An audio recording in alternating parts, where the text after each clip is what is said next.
Państwu. Witam serdecznie. Good afternoon, ladies and gentlemen, and welcome after the break. And let's proceed straight away to the next panel. Please, I would like to ask our international guests for putting on the headsets. So is everyone here? So we can start. Thank you. Ladies and gentlemen, I introduce myself at the very beginning. My name is Ewa Piłat. I'm the director of the Jagiellonian University of the Third Age. This is one of the oldest universities of Third Age in Poland. It has been operating well for, as I said, from 1958, and this year we had our 40th anniversary. This is also one of the biggest universities of Third Age in Poland, because in October we over 650 students, 60 plus, will start their education here. So this session is actually devoted to the long life learning. So we will have 2 rounds of questions to my guests, okay? So please keep time discipline. Each will have 5 minutes to answer, and this is the maximum, please. We moved a little bit our conference, and then we will also have other important statements, speeches, important for us, so we will try not to prolong too much this panel. We want to stick to the time limit, please. Ladies and gentlemen, through the prism of experiences of the Jagiellonian University of Third Age, we'll try to look at problems of organizations that are concerned with long life learning and their operation during the pandemic. And we will have international guests here. Ms. Ludmiła Niemcowa, the Vice President of the European Union of Seniors, and President of the Czech Christian Association of Seniors. So welcome warmly. I'd like to welcome you warmly. And we also have, by correspondence, we also host Ms. Heinz Becker, the economist, politician, a former member of the European Parliament, and now the president of the Senior Union of Seniors from Austria. Unfortunately, he could not come here, but he has sent his speech, so I thought we were going to listen to him at the very end, because, well, I hope it will be a good conclusion of this panel. The Polish side is represented by 2 professors, lady professors, who are concerned with andragonics, Professor Zofia Szarota, Higher School of Banking in Dąbrowa Górnicza, and Dr. Dorota Gierszewski from the Jagiellonian University. And here, a small digression. Yesterday, during our supper, I was sitting with our guests from Netherlands, second row, and when I mentioned about andragogica, Robert asked me, what is it actually? What is that? So I believe it is important to explain what is geradogica, but maybe let's leave it to our professor. Ladies and gentlemen, at the very beginning I would like to refer to the opinion of the Italian pedagogist Duccio Demetrio, which may be a good motto for educational organizations for seniors. A human being, if not, he doesn't want to be marginalized and excluded, has to learn all the time, has to develop their competences and achieve new competences. Their experience, life experience, which regards especially seniors, turns out to be not sufficient to live in the contemporary world. An elderly person usually has a problem with a lot of information, with using modern technologies, with understanding of changes in culture, understanding the language of their children and grandchildren, because of which he loses contact with them. Let me also add from myself, we cannot stop the progress, the technology. We have to catch up with that, and it's possible through learning, long life learning. Before we go to the discussion, please let me signal another important phenomenon which could be heard said by other speakers: loneliness. It is important to neutralize loneliness by organizations that act for seniors. In 2018, Theresa May in Great Britain, they established a special ministry for loneliness. In 2021, a similar ministry was established in Japan. And in June, we heard that in Germany there is going to be established such an office as well, because loneliness concerns mainly seniors. The pandemic and lockdowns extremely had an extreme impact on seniors. And in June, in the same room, we had a conference because of the 40th anniversary of our university. So let me now refer to one of the speeches.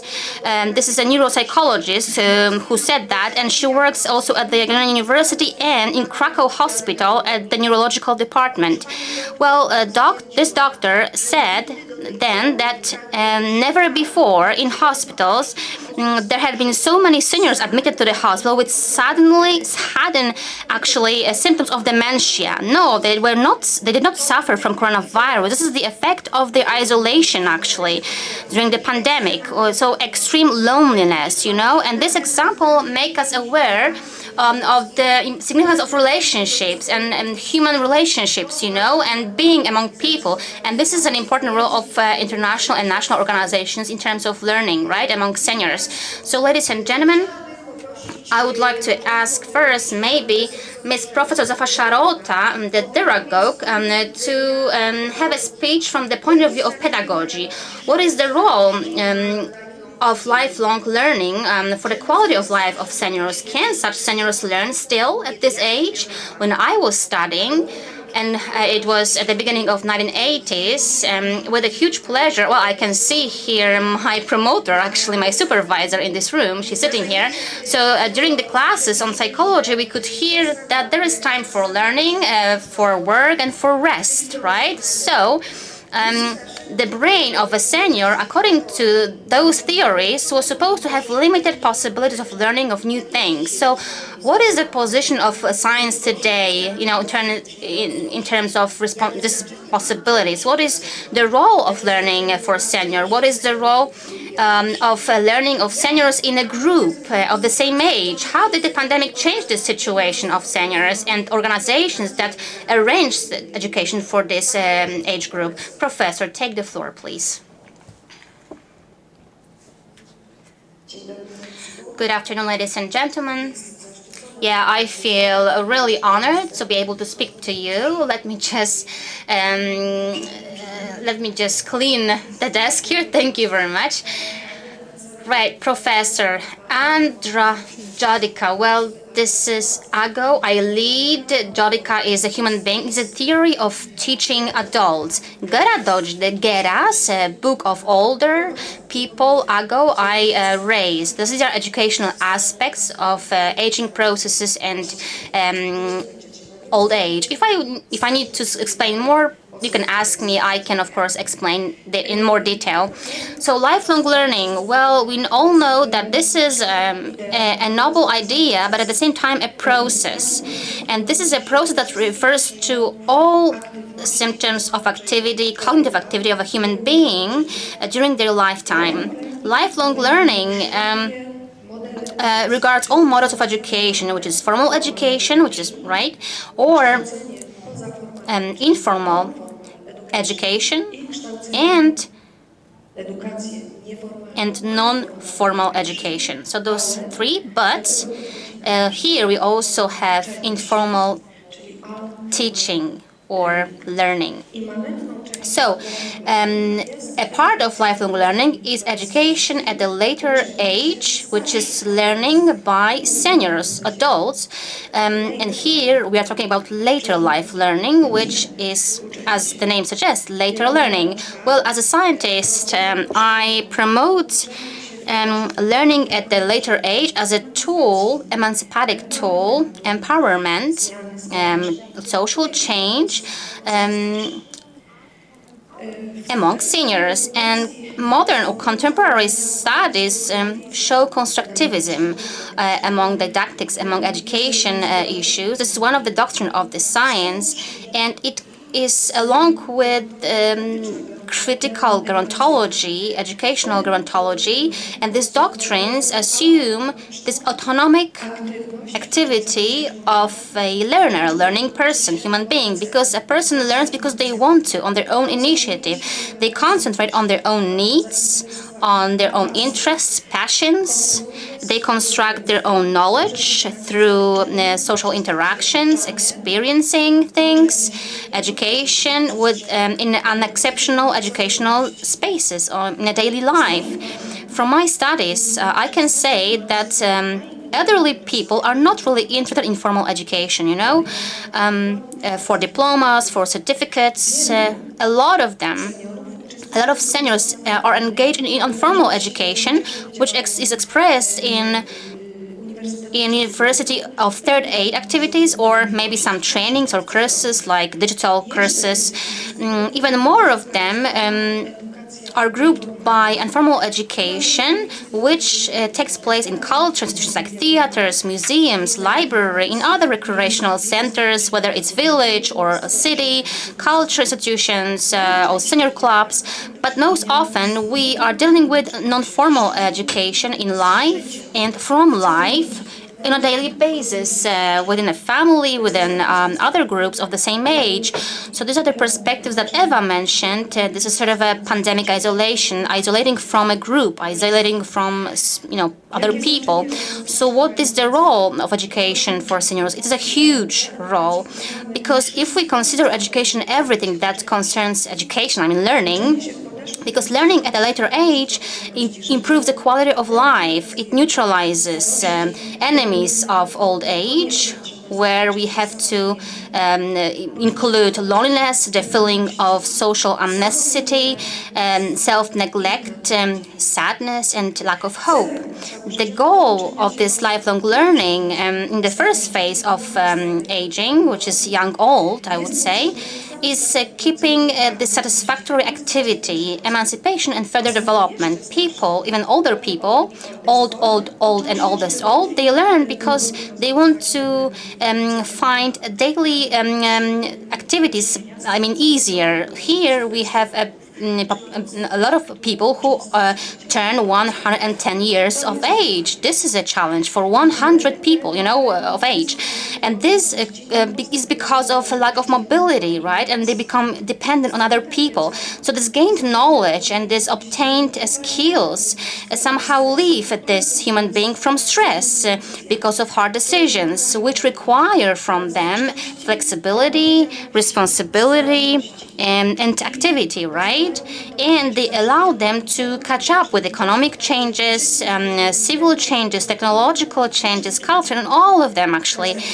So then we have a growth in competences, and this added value in this case is learning in a group.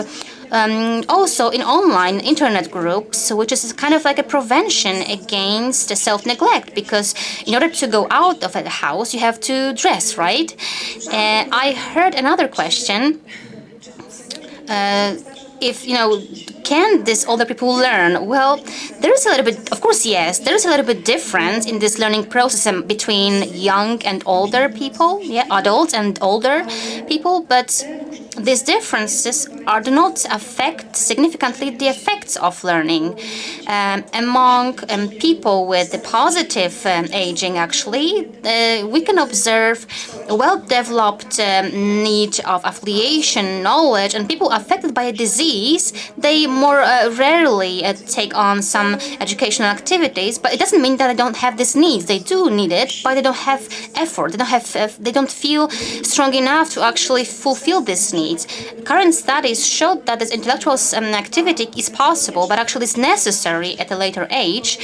So there are some cognitive possibilities among third age university students, and they are at a very positive level because your neurons, your synapses can really be created again. They can be recreated. When it comes to change in terms of evolution, they regard people after 85, 80, 90 years of age, but not all of them. It's only around 80 years of age when there's a reduction in affect effectivity of different intelligence spheres, zones. But until that time, this is lower effectivity happens only in some tasks that require quick reaction, quick decisions. The problems can regard abstractive thinking, switching attention, lower adaptive skills, learning new things, learning, making conclusions. Of course, there might be also some mistakes in terms of interpretation. There's also lower attention, free attention, and then we also observe regress in crystallized intelligence. We observe lower reserves, but there's still verbal intelligence at a good level. Our verbal intelligence does not change. Our terminology does not change, and our understanding level does not change. This long-term memory is still there. It is very good, but our manual, mechanical memory, short-term memory actually worsens. You tend to forget things from a moment ago. Everyone has it. Of course, adaptation becomes more difficult. Neophobia appears. A lower ability to adapt to new conditions, stiff emotions. Your reaction time also becomes deprivated. But the organizers of adult learning and older age learning, they propose strategies, they propose exercises to slow down this regress. In terms of the pandemic, let me answer in the other part of my speech, okay? Thank you very much for now. Thank you so much for presenting these optimistic mechanisms that governs learning, lifelong learning, and especially at the later stage. And now I would like to ask Ms. Professor Dorota Gierszewski to present this institutionalized process of lifelong learning at a later age among seniors from the perspective of institutions, okay? Because the pandemic enabled the function of the majority of organizations, the operation of which was directed towards seniors. You remember probably how much was said that seniors are at a greater risk at that point, right? So they were afraid to leave their houses, their homes, and some of these senior organizations suspended their activity. Until now, they have not been functioning. So it's hard today to estimate what consequences this pandemic caused among these organizations, but because of that, this pandemic experiences among seniors are only negative. Are they only negative? Please, Professor, can you express your opinion on that? Thank you. Good afternoon. Well, ladies and gentlemen, it turns out that, the consequences of the pandemic are quite significant in all spheres of our life. The pandemic actually caused a lot of negative consequences. Our mental health is not very good today. Well, we are somehow overwhelmed with this negative news that we are receiving every day. And there's also a deterioration in our daily life, right? The quality of our daily life. We are becoming people who are looking for different solutions and asking questions. One of such questions is as follows. Because of this difficult situation that was caused by the COVID-19, because of that situation, can we accept this option of, fleeing and close ourselves in privacy and deal with, in a traditional Polish way on our own, let's say? Do we have such possibility? Can we do that? Well, it seems that, we have to admit that us as Poles, next to the country, we have our own experiences, but the truth is that nobody can do on their own, and together we can do better, actually. And during the pandemic, in this participation zone area, we need to pay attention to different forms of help. Neighbor help. Let me emphasize that and draw attention to that.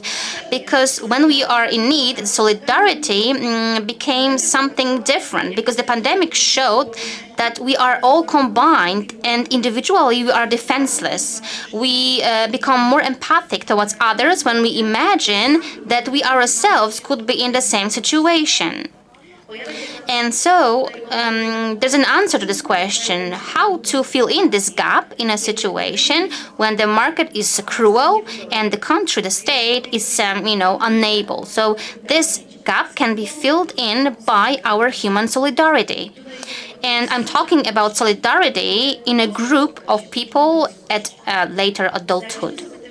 We also became aware of the fact that we can organize our life, local lives, in a different manner. I mean, like neighborhoods, right? Communities, because we can pay more attention to the elderly, to those who are lonely, to those who are sick, or to those who have specific needs. And we learned that we can fulfill these needs not only by institutions or through institutions, but actually through help, our own help. Even seniors help seniors within these local communities, and this can be sort of a start for building local bonds, social bonds, which could improve the quality of safety of our life and will give it a better or a higher sense. And so during the pandemic conditions, we moved a little less, right, in terms of large distances. So we could discover our closest environment anew. So we could see an opportunity to launch a lot of bottom roots initiatives, like ecological ones, economic ones, that can build our own civil culture. During the pandemic, me, together with my scientific team, we conducted studies. And the studies were conducted during the first and third waves of COVID-19. So it was April to May 2020 and April-May 2021.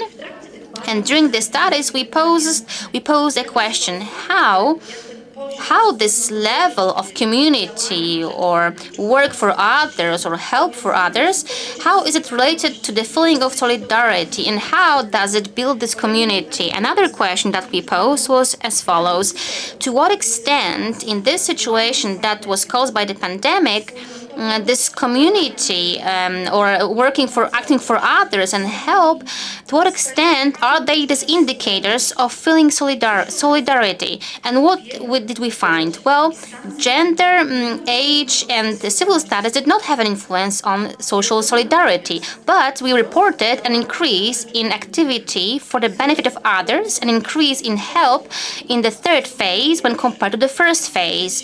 It is quite simple to be explained, because in the first phase we had some doubts, we were afraid, we were anxious, but in the third phase we could see this increase in acting for the benefit of others. And despite this decrease in engagement, there was a readiness for help and the feeling of being able to do something.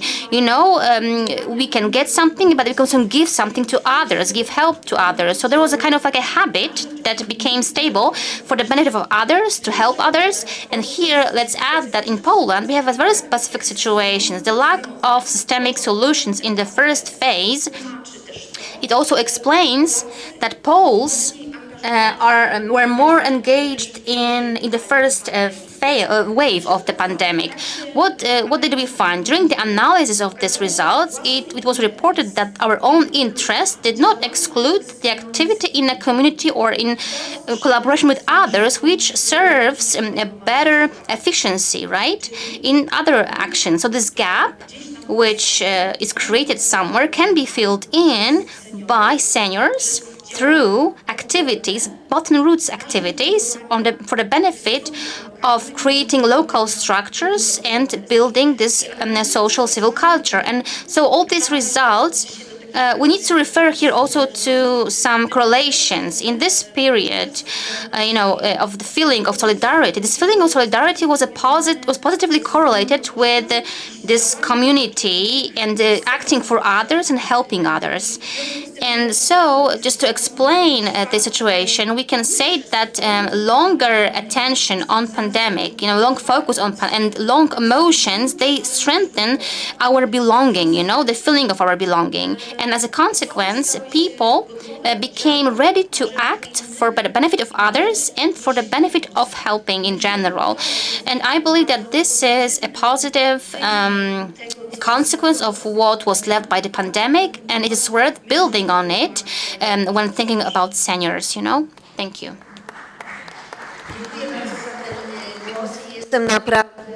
Thank you very much for this voice. I really have a positive attitude because in these difficult times when it seemed to us that the pandemic so strongly affected us so painfully, and it's really the curse of our times, we have another optimist piece of information from the world of science.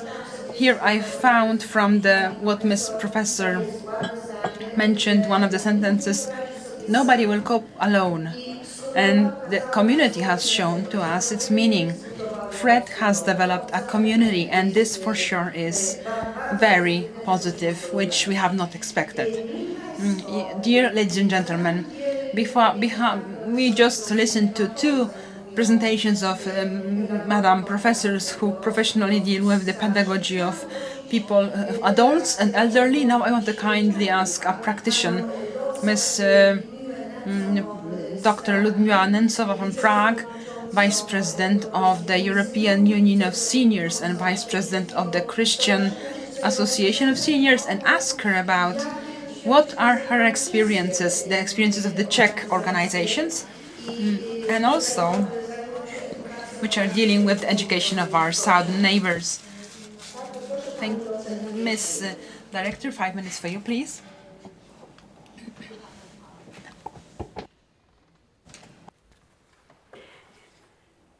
Hello.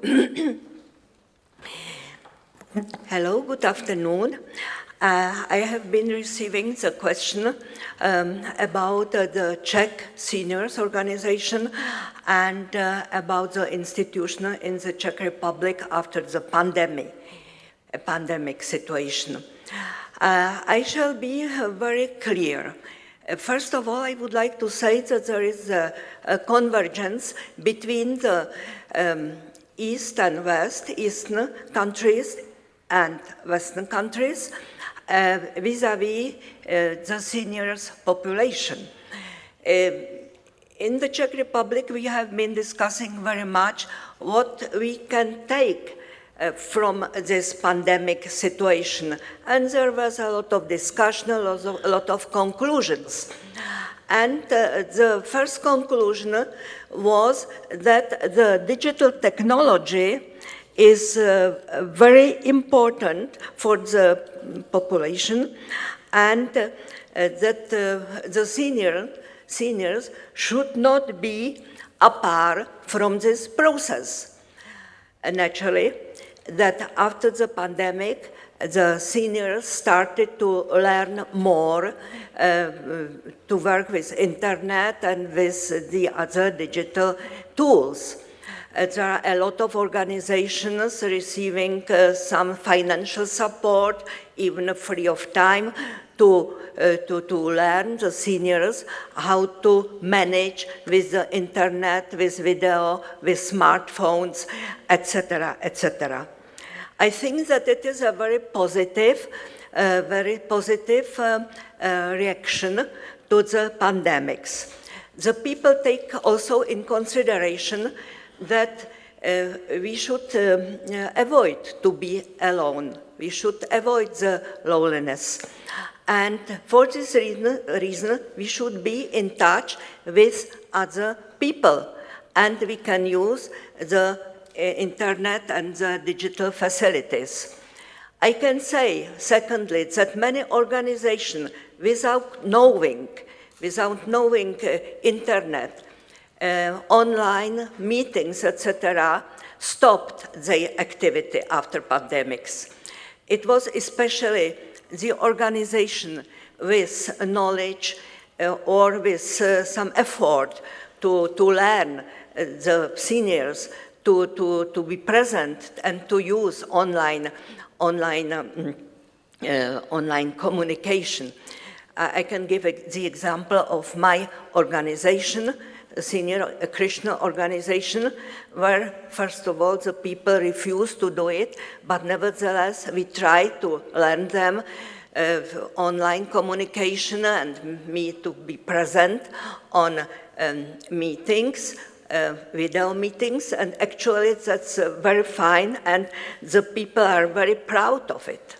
Like it means this digital communication, digital tools, a lot of different grants are very much appreciated and going on in the Czech Republic.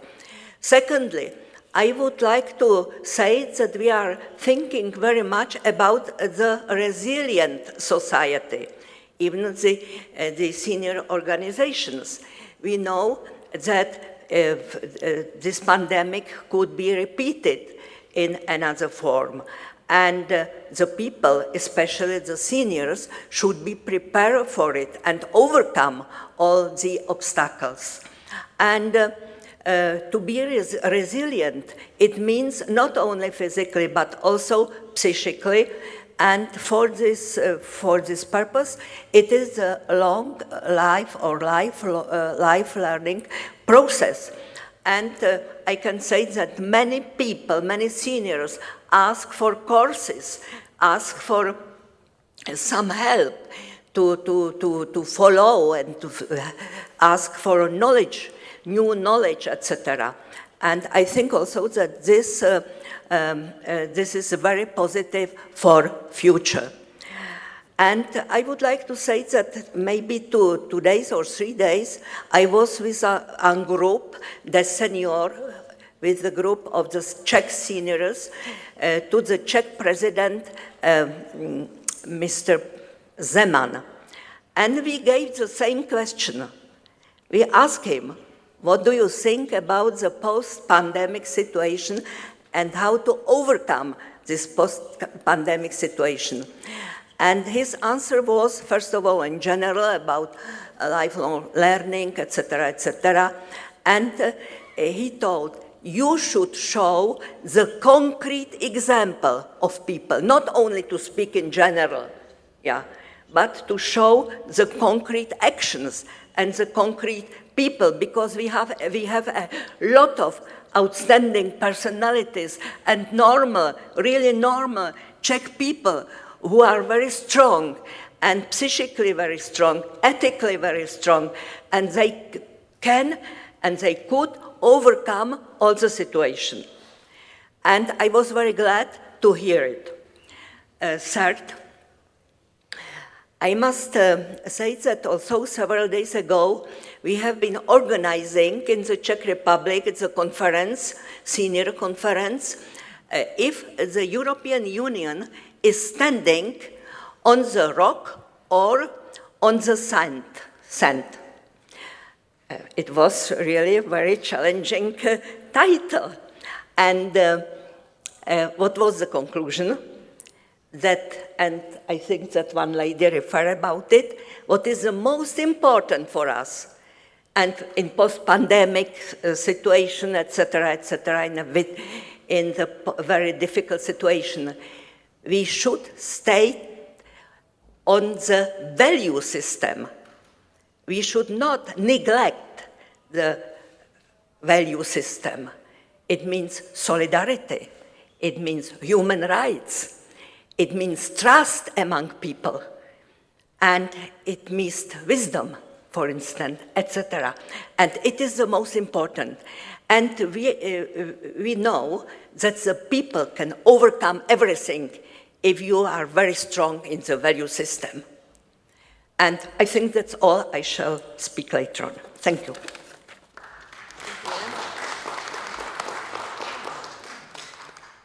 Tak, rzeczywiście. So actually the pandemic absolutely accelerated digital education of the older generation. Dr. Ludmila Nemcova mentioned these plans, post-pandemic plans, and the pandemic has not yet started, but indeed, we all think of the future now, and we try to forecast how we can function, how all these experiences will change us. And in the room we have here representatives of the Association for Creative Initiatives. Our foreign guests might not be familiar with this association. Poles, yes indeed, this association has been operating for a long time, and it has got really huge merits here for the propagation of a healthy lifestyle activity, and also it does a lot of work, analytical work and scientific work.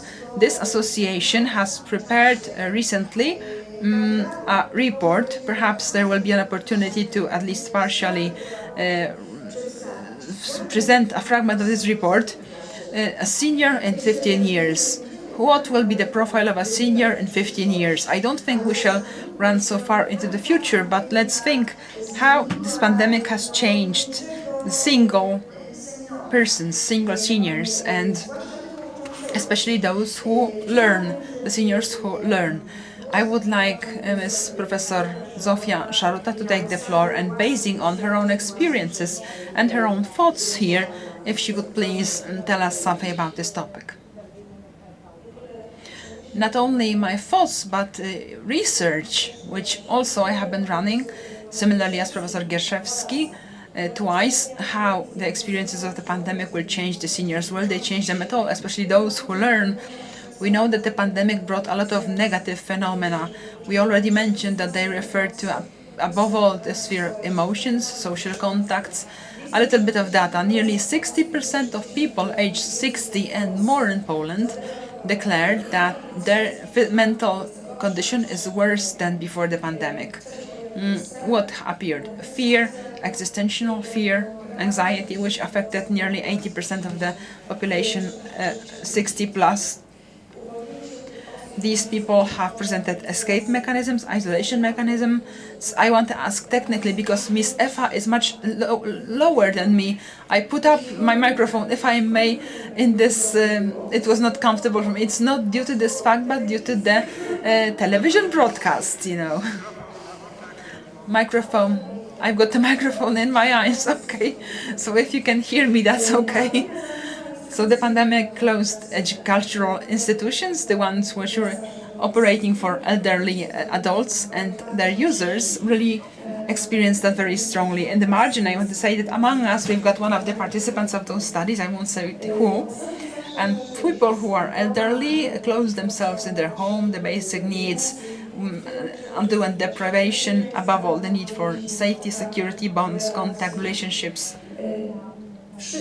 Everybody back then, we were lost. We didn't have enough information. Didn't have credible knowledge. And the organizers of the exercises, studies, faced the problem of digital exclusion, both their own and also that of the recipients or participants of the offered exercises and classes. Some of the third-age universities closed down their activities, and however, quite quickly, they managed to find themselves in this new reality, in the digital reality. Self-help, peer help started operating centers, renewed remote work. Older adults unified in neighbor groups. Even, for example, they used to sew masks, then they gained or perfected digital competence, their own competence, and finally overcome the pandemic, even though some of them were convinced that they have reached a wall and that they will never again make a step towards the future. The results of the studies, which also were run in two phases in spring 20 and in spring 2021, proved that after the initial shock and threat, there were adaptation mechanisms emerged, which were expressed in searching for alternative sources of knowledge, entertainment, and contact with other people. Many elderly adults used the internet to find a way to participate in culture remotely.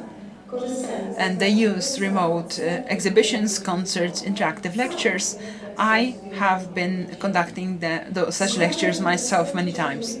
The recipients of universities experience a lack of cultural and educational activities.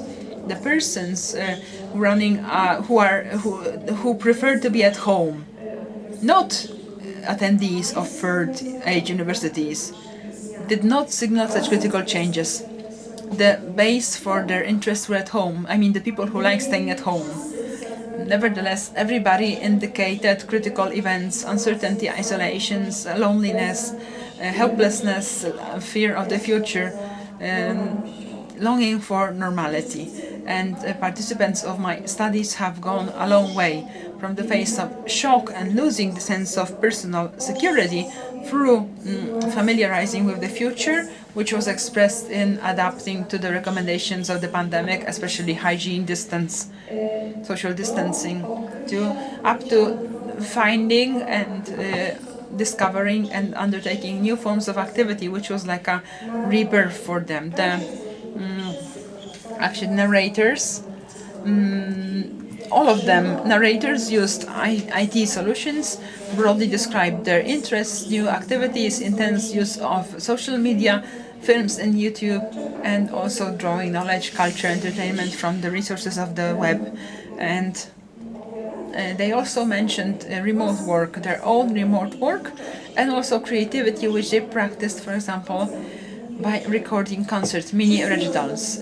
All the persons who I contacted got vaccinated. Some of them later in the second wave of the pandemic, but still after this vaccination, the obtained immunity brought them the fourth phase of the process, I mean relaxation. They felt safe enough that they came back to social contacts, intensified these contacts with the family, with friends, and have protected themselves against the painful loneliness, which among the elderly may have a dramatic impact on health, or actually on a lack of health. It may stimulate depression, impact the immune system, etc., etc. And finally, in the last phase of normalization, the narrators started once again functioning in their own environments. They came back to centers of knowledge, centers of culture, but still they really desire to return so that the previous pre-pandemic social order comes back. And this was especially visible in what was mentioned by people with high level of activity, social cultural activities, so simply attendees of third age universities. They really longed for face-to-face contact. They desired direct forms of their activity, social contact, and other studies, but also implemented by me and the team, resulted in ordering of the most frequent persons forms of activity undertaken by the elderly already in the year 22. So I will list from the most frequent ones: workshops and skill trainings, then practical activities and manufacture activities, integration, meetings, concerts and rehearsals, 5 display presentations of films, spectacles, theaters. The studies were conducted in 51 different institutions, practically everywhere. Senior clubs, municipal organizations. They gathered over 900 participants and were run from November 21 to June 22. And ladies and gentlemen, to sum up this brief voice in my discussion, I would like to underline that we have to constantly remember that diseases in advanced age, living in poverty and loneliness, or the dependence of an elderly person on the care are challenges for those who try to create an offer that is adequate to the possibilities and expectations of the learning seniors. There is a dynamic increase of the oldest 80-year employees, citizens, and about them we should talk, about them we should remember, taking into consideration the post-pandemic care perspective, healthcare, social actions, social activation, and educational activation. We have to think of the new methodology which will be adjusted to the cognitive needs of these people. I'm sure common digital needs will be, and competence will be necessary. And as a final conclusion, I'm quite surprised, but I noticed change. Well, and here I'm opening the discussion. Perhaps you will have your own thoughts on this, but Polish universities, third age universities, are aiming at learning through entertainment, recreation, relax, fun, and also popularization of knowledge in its forms that are accessible. For example, in pedagogical edutainment, It is the resultant of the needs of the participants of third age universities, which have to be respected. It's also a chance to engage to activity a broader group of elderly people. After all, it's not about university diplomas in the universities of third age. That's not the goal. Thank you very much. For now, as a representative of the university with a very academic nature, now I shall not refer to the conclusion referring to entertainment learning, but I will refer to the previous characterization of this process of familiarizing with the epidemic shock until relaxation and normalization. In Polish, there is a very popular phrase. I don't know how this will be interpreted, but with this phrase would be, in Poland we say, what doesn't kill us reinforces us. What doesn't kill us reinforces us. We hope that's what happens. So, ladies and gentlemen, in the title of our panel, there is a word referring to challenges which are ahead of senior organization, especially these which offer educational processes for the seniors. And here, Professor Szarota mentioned that these experiences have strongly changed us, and therefore both the method and the way of operation of this organization should also change. I would like to ask Ms. Professor Dorota Gierszewski, what do you think about that? Ladies and gentlemen, let me just close my speech in 3 points. I'll try. I'll do my best. So we have a new quality of life in Poland, in the Polish public life, I would put it this way, and I mentioned that in my previous speech. And now it's important to put this engagement and this participation in solid structures. It might be, for example, universities of third age. And now, apart from this willingness to support your beloved ones, your local businesses, local communities, because these relations are very often deepened, especially during the crisis. So, apart from the supportive actions, there's also a sort of approach that we need to take care of other important approaches, attitudes, because some institutions are not able to ensure everything. So we ourselves need to, from grassroots movement, we need to somehow try to fulfill our needs. And this civil activities in health, social care, education, they are the consequences of lack of trust in institutions. And I believe that this is a good basis for these institutions that work with seniors, right? The other thing is that we need to ensure access to the internet. Well, we mentioned that in the panel regarding technology. Let me just say it very briefly.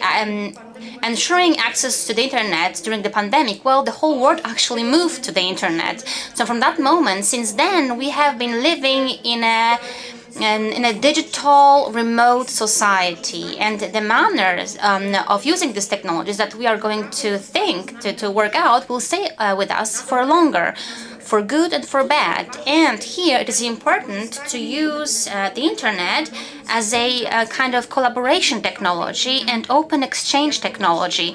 Well, when we look at the results of studies, not mine, but in 2021 they were done, and it turned out that 87% of people at the age between 55 and 74 years, they were excluded remotely, in terms of digital area. So the scale of this kind of exclusion was the highest in the group of people between 65 and 74 years of age. And oftentimes, those who were excluded were those that had low education. And these are the results of the Eurostat study. And another data, the studies by the European Commission, they introduced sort of a digital measure among the European countries. It is kind of like a digital economic and social index,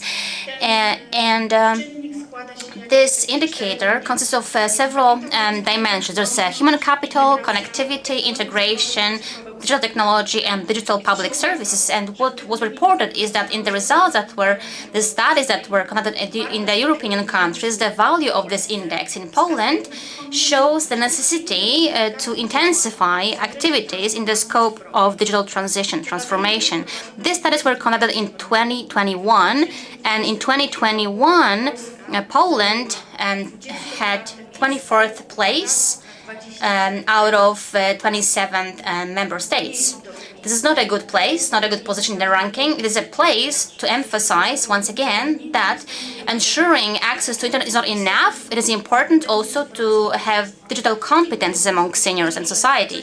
So let's be honest, something is going on in this direction, because in July this year, there were consultations, social consultations regarding the development of digital competences for 2023. And within this program of developing competences, there will be clubs of digital development that will be created, and we can learn about it more in autumn this year, how, when, they're going to be established. And another point that I would like to draw attention to is to ensure the matter of thinking that this is not the last pandemic and then not the last crisis that is ahead of us, and to combat future crisis by engaging all generations and by using local societies where we experience this solidarity during the pandemic is the thing that we should do. We should continue. So there are three things we need to remember. New quality of life in social life, please take advantage of that. Give the society some digital competences, and please combat future crises by engaging different generations. Just to conclude, the crisis that was caused by the coronavirus is the effect of our short-sightedness. So it is important to use these lessons that we learned from the crisis, for example, new approaches, new attitudes, overcoming information barriers, discovering new solutions. And thanks to the pandemic, we understood that as a society and as individuals, to solve these problems, it is important to have collaboration between different actors, social actors. And this collaboration between generations, between sectors, and between governors, authorities, and societies, this is what we need, and this is what senior organizations need as well. Thank you very much, Professor. I assured you that we are going to stick to the time frame and keep you patient, because this is actually another panel. So we are trying to catch up, our delay, but we need also to see a short speech by Vice President of the European Senior Union, Heinz Becker. Ladies and gentlemen, dear colleagues and friends in the European Seniors Union, hoping that you all experience great days in Krakow, I send my best wishes to you and the Polish organizers of this high-class regional conference. I am Heinz Becker from Austrian Seniorenbund and proud to be one of the vice presidents of ESU. It is a great honor for me to contribute to this conference's program by presenting an overview about today's evaluation of LLL. This is lifelong learning. My focus is our elder generation, and I want to give you a present picture of the situation in Europe. Having worked on lifelong learning over many years in the European Parliament's social and cultural committees, I could gain the conviction that LLL is one of the most important life goals for older people, and is closely linked to the digital skills in this age group. Introducing the importance and relevancy of lifelong learning for the strategic and conceptual work of our ESU over the last years, I want to point out the statement in ESU's Annual Report 2020, driven by our President Anne Hermans. It says, "We need to boost initiatives for healthy aging and lifelong learning. Whilst in some countries the use of digital communication is very common, also among older generations, in other countries, many older persons never learned it and are missing an important instrument to communicate in an inclusive society. Cohesion between groups requires that older persons also have access to available technology. Already 5 years earlier, lifelong learning was a key topic at the ESU Regional Conference in Münster, Germany. Also in 2020, European Commission's Vice President and Commissioner for Democracy and Demography, Suica Dubravka, spoke to all of us in a virtual ESU conference under the title Empowering European Seniors with Lifelong Learning Opportunities, explained what the background analysis of EU official policies is. On one hand, active aging, meaning that growing older in good health and continuing as a full contributing member of society. On the other hand, lifelong learning, keeping us mentally fit, conscious and self-determined throughout our lives. And further, she made clear that in our constantly changing society, learning throughout life is crucial for acquiring transferable skills such as critical thinking. Let us welcome that the ESF, the European Social Fund, is one of the 5 European structural and investment funds, made lifelong learning one of their key policy priorities. Generally, EU policies that include the elder generations can be found in various consensual decisions by Commission, Council and Parliament. For instance, in the European Pillar of Social Rights, also in the European Agenda for Adult Learning, as well in the European Skills Agenda, and on top in the Erasmus program, on which I can tell you a wonderful example for lifelong learning.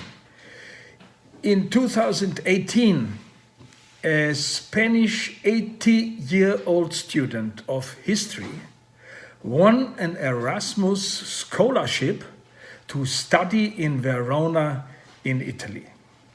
So it's never too late.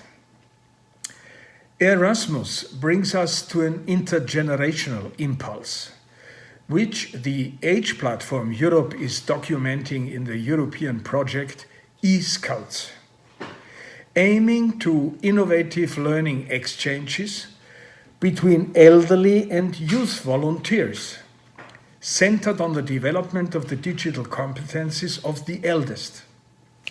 The project is planned to take place through a variety of local stakeholder organizations, among these the youth and elderly associations. Another example shows Intergenerationes, a pilot project by German seniors federal organization BAXO. It is fostering concrete cooperations between international youth work and senior citizen work.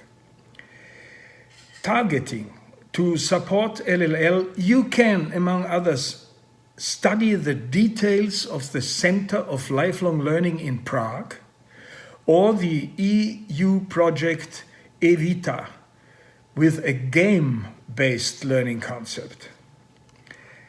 In 2021, the Knut Felsen Foundation published the remarkable study The Cognitive Benefits of Lifelong Learning for Seniors.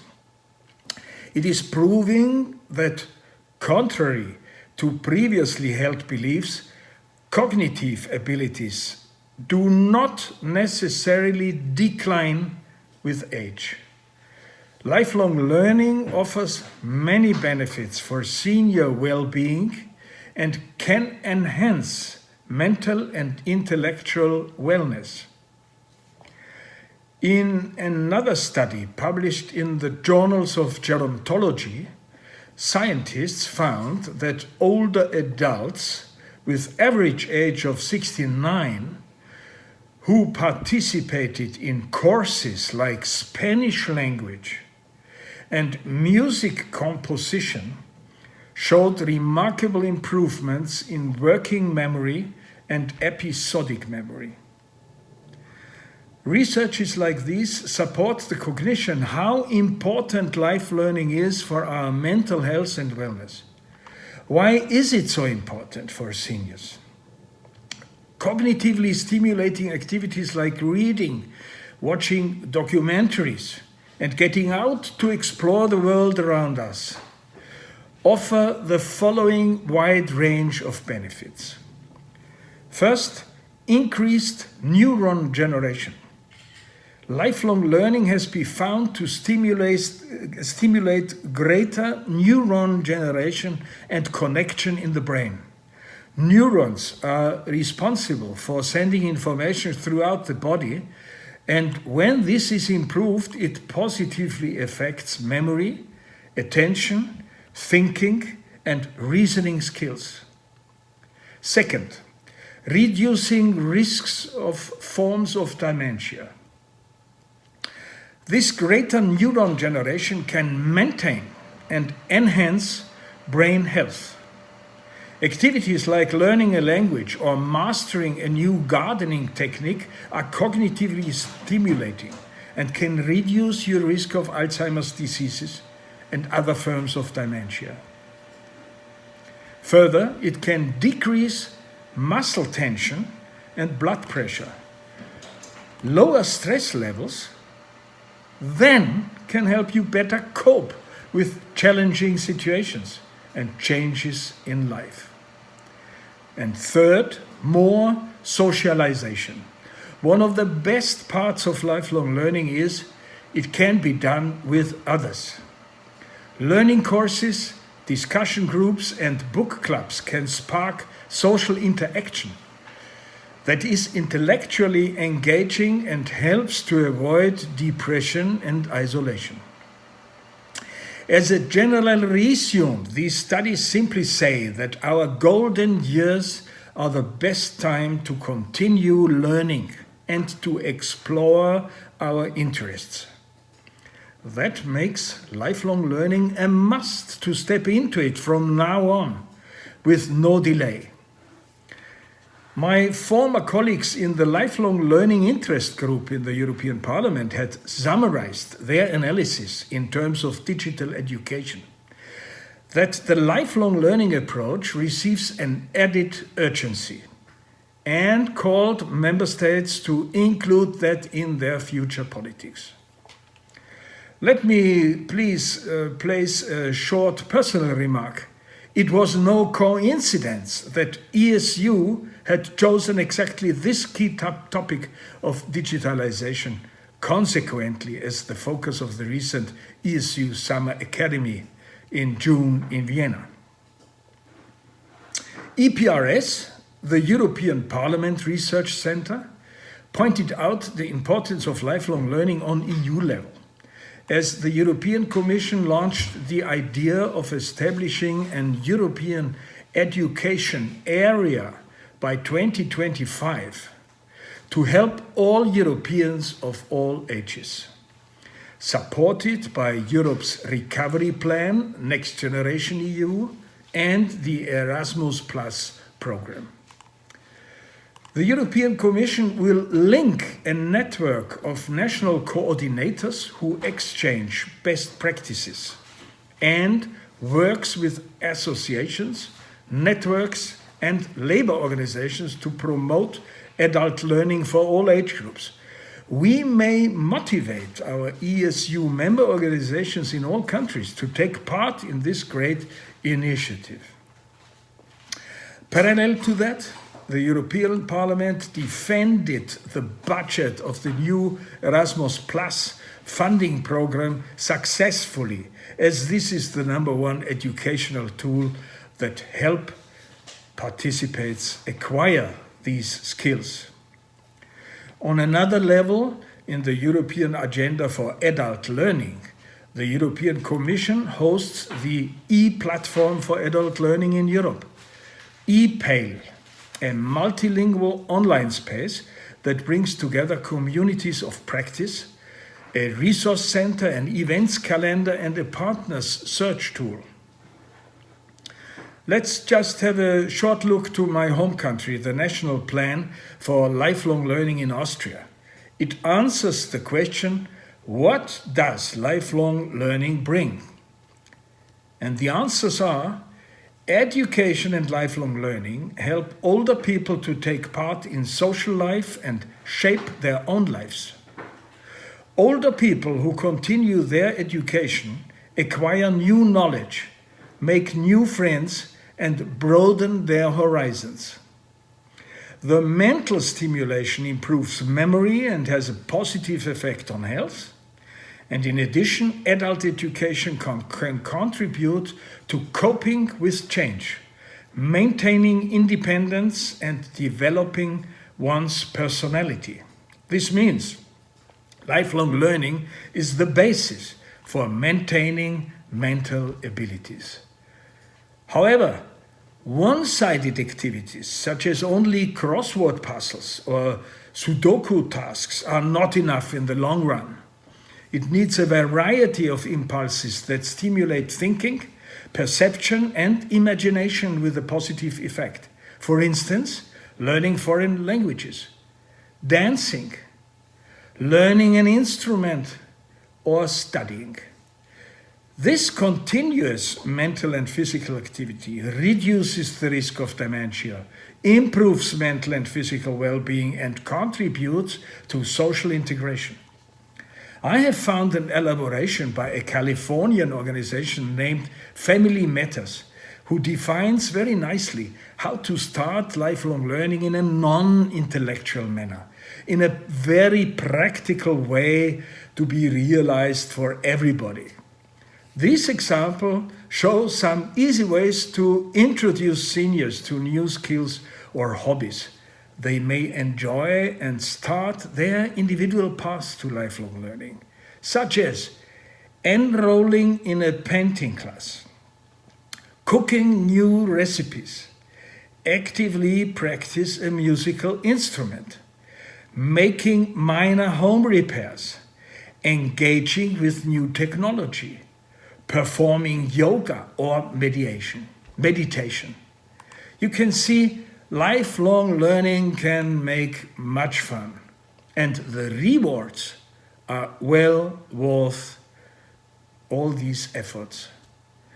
Summarizing my today's contribution, I hope I could convince you to focus on the benefits of lifelong learning as essential for older adults. Many thanks for your attention. Have a good time. So, can you please show us this video, this speech of our guest from the Czech Republic? Let me add that the Czech have huge experience in terms of the pedagogy among adults, and the highest authority here in this field is actually by the Czech, right? So, please, Professor, the floor is yours. Thank you very much. I have been preparing long presentations, but nevertheless, I shall speak only about the outstanding personality from the Czech nation, Jan Amos Komenský, John Amos Comenius. And I would like to, yes, and I shall speak, Janusz, please, could you help me? Yes, I shall prepare it. Yes, first of all, introduction, where I wanted to point that education reform is going on in all states in the world. and even in the Czech Republic is speaking not only for young people but also for the old generation for long life learning. I wanted to point in my introduction one thing, that it should not be only the practical knowledge but also some spiritual knowledge. And we should use the term wisdom or nobility, ušlechtilost, what is very challenging. It was my first point, not to forget nobility or wisdom for our generation and for the future. Secondly, I would like to speak or only to mention Jan Amos Komenský and why. Jan Amos Komenský is teacher of nations. He was pedagogue, philosopher, theologian, linguist, historian, writer, publisher, and reformer. And I should explain why I stress Jan Amos Komenský, because his ideas are still valid, and the challenges of Jan Amos Komenský are valid until now and for future. Jan Amos Komenský was the first theoretician of lifelong learning. It is a new appreciation of him. I shall not discuss about the story of life of Komenský. Komenský was Protestant, and he should leave the Czech and Moravian land, and he could not return. What is interesting that he worked in Poland, in Leszno. I have been there, and a lot of work was written in Leszno. I shall not describe the life, but I recommend you to read a very outstanding position of Jan Amos Komenský. And because I have only several minutes, I would like to stress that Jan Amos Komenský was before appreciated as the pedagogue, but today Jan Amos Komenský is appreciated as a whole. He is not only important for this pedagogy and didactic, but for the word correction program in his work. His education is for all, and during all the life until the death. It is very important. He taught what is important for the young generation, for the man generation, and for the old generation. What virtue should be followed. And he refers to politics, religion, and education. What is very important is his work, Pan Sophia, General Wisdom. And according to Komenský, the knowledge should be accessible to all people and contains everything that is necessary both in earth life and in the afterlife. Thank you for your attention.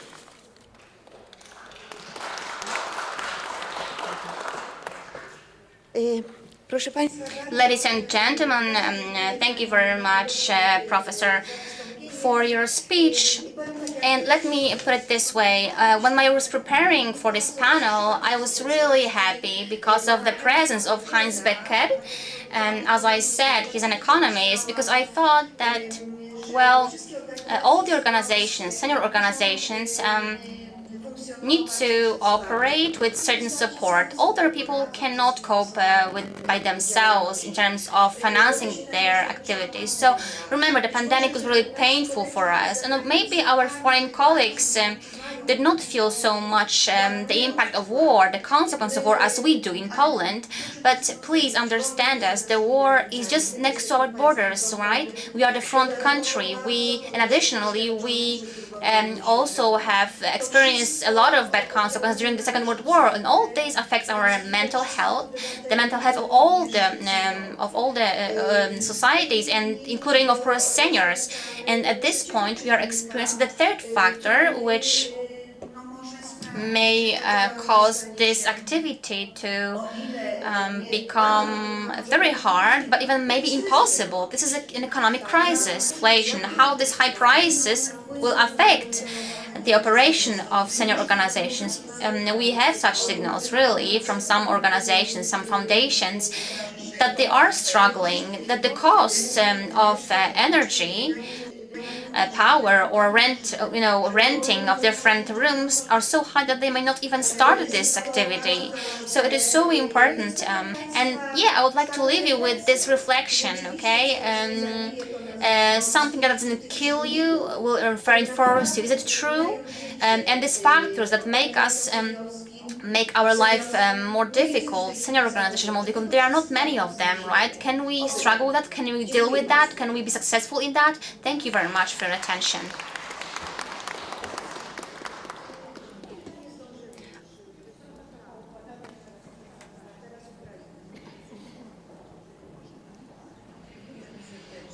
Thank you very much.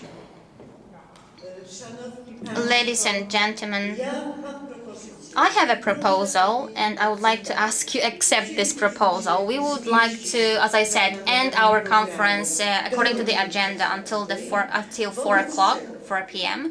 And that is why all materials, including the speech, the video by Mr. Heinz Becker, will be made available to you. Another point is actually a short one-slide presentation. This is a sort of a presentation or poster which was presented at the conference in Rome on the 15th, 16th June, and this is a poster, actually Polish Third Age University support of older persons during wartime in Ukraine.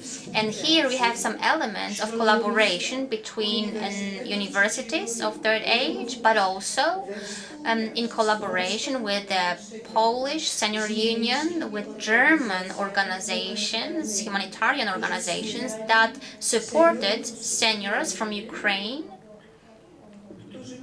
who came to Poland. And this slide, I'm not going to describe it in more detail, but let me just ask you for acceptance, okay? Because we want to proceed to the last point, important point of the agenda, which is discussion. Because at 4 o'clock we would like to end this conference, this meeting, and I know that the representatives of these organizations, NGOs, senior organizations, one of the biggest in the country, are here with us. They really wanted to be engaged in the discussion, and they also have to come back to Warsaw. You know, they bought the tickets, so we had to take that into consideration. So I believe we can proceed to the discussion, and you will accept that, right? Please, do you think we can do that, or perhaps you have some other proposals? I believe we should proceed to the discussion now. Is that okay for you? Great. Thank you very much then for your approval. And now I would like to ask Ms. Elżbieta Orszowska at the stage.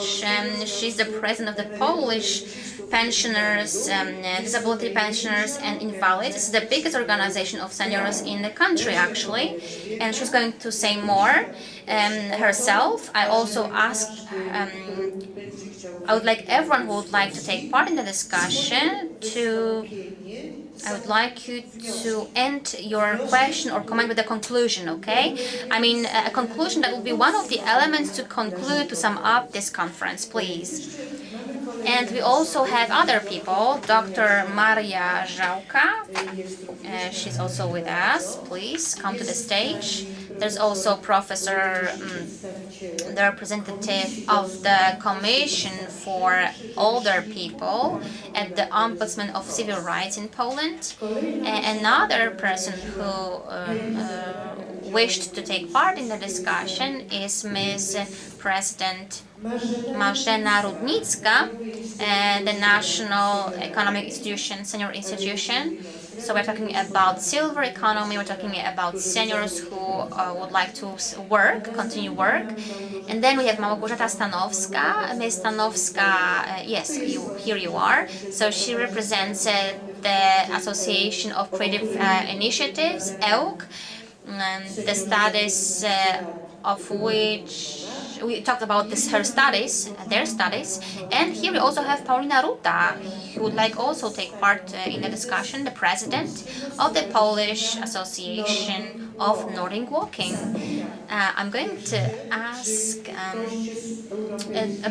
guests of the European Senior Unions, would you like also take part in the discussion?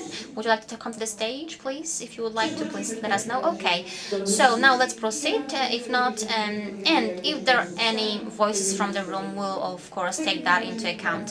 So now, Elżbieta, can you please start? The floor is yours, the mic is yours, and I think one by one.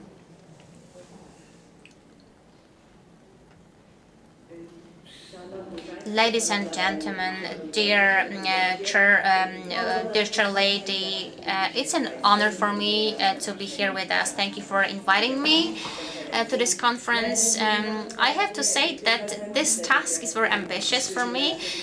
In 3-4 minutes, to refer to the discussion and formulate a conclusion or a postulate. Well, I'm not sure if I can do that in total, but I will do my best to maximally shorten my speech.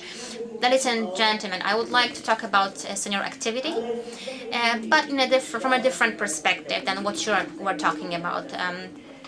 Well, I would like to talk about activity as a challenge. Let me start with a quote from a very clever book, I would say, devoted to the life of seniors in a certain health care center. The quote is as follows: when you are a child, you want to become an adult as soon as possible. When you are an adult, until let's say 6 years of age, you want to be young as long as possible. And when you are an old guy, you don't want to do anything, right? So I believe that this activity of senior organizations, third age universities, my associations, and other organizations that are represented by you are to encourage older people to be motivated to do something, right? To show them that at our stage, after professional life, they still can have new challenges, we can learn new things, we can spend our time attractively, we can meet new people, so we can somehow fill in these years that are still left for us. And you are doing it. Wonderful slides were shown. I could also describe what we are doing, what our association is doing, but let me say something different. I don't want to talk what we do, but what we don't do, actually. And I think also other organizations don't do. Well, we have 10 million of seniors in Poland. In all senior organizations, in all country, we have maybe 1.5 million, and perhaps 2 million, maybe 3 million are those that are elderly who serve some care to other people. What about the other 5 million people? Well, senior people, well, in the majority of them are women, we know that, but these are people who are lonely. These are people who are close in their homes. These are, for example, let's say people who live on the 3rd floor and they cannot move, they are immobile, or they are invalids, or they are afraid of coming out, right? So they stay home and they don't want to go out. And this world, especially during the pandemic, because the pandemic was a kind of cherry on the pie, I would say, this closed them at their homes, because they were closed there as well before the pandemic. The pandemic somehow put the dot, actually, right?